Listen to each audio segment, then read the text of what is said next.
Sistem pencernaan kelinci.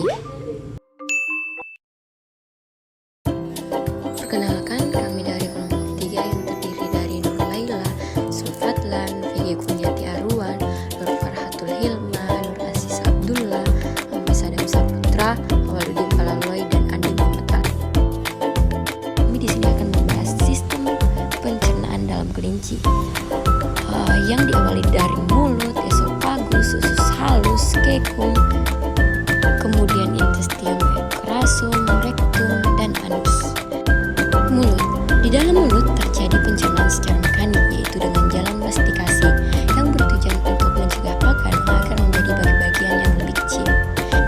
Yang kedua yaitu esofagus. Esofagus ini merupakan lanjutan dari paring yang masuk ke dalam kafum abdominale dan bermuara pada bagian ventriculus. Yang ketiga, usus halus. Usus halus ini merupakan bagian penting dari pencernaan baru akan dimulai di usus halus, di mana asam lambung dan enzim-enzim dari hati dan pankreas dicampur dengan makanan. Enzim ini penting untuk mencerna dan menyerap karbohidrat, protein, lemak, dan vitamin. Selanjutnya yaitu kekum. Kekum ini berbentuk seperti berwarna hijau tua keabu-abuan. Dalam kekum makanan disimpan dalam waktu yang sementara. Selanjutnya yaitu intestinum, rasum, dan rektum. Jadi rektum ini merupakan keberlanjutan dari kolon yang membentuk feses. Rektum ini berakhir di anus. Selanjutnya anus. Feses yang keluar lewat anus ini mengandung air. Feses merupakan sisa makanan yang tidak tercerna. Selanjutnya, saya akan menjelaskan tentang mekanisme pencernaan pada kelinci, yaitu proses pencernaan ini dimulai dari mulut, di mana makanan ini akan dirembukan oleh gigi.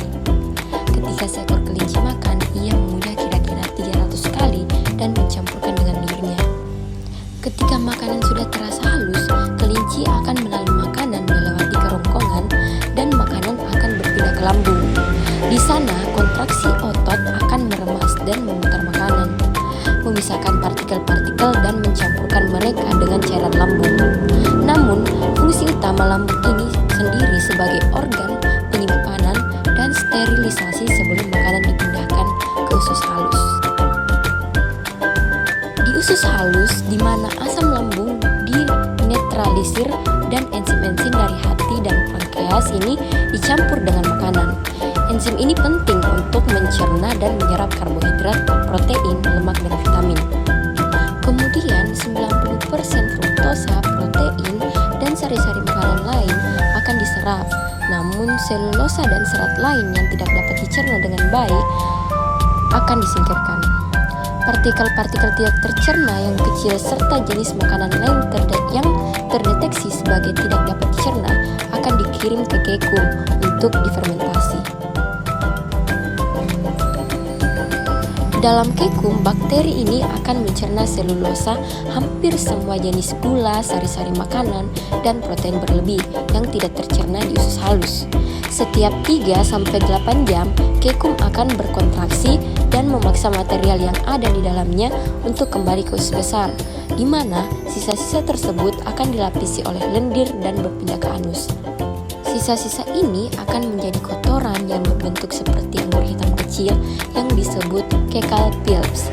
Untungnya, proses ini lebih sering terjadi di malam hari. Kelinci biasanya akan memakan caecotrophosnya kembali langsung dari anus untuk mencerna kembali sari-sari makanan yang tidak tercerna tadi, namun mempunyai nutrisi yang besar.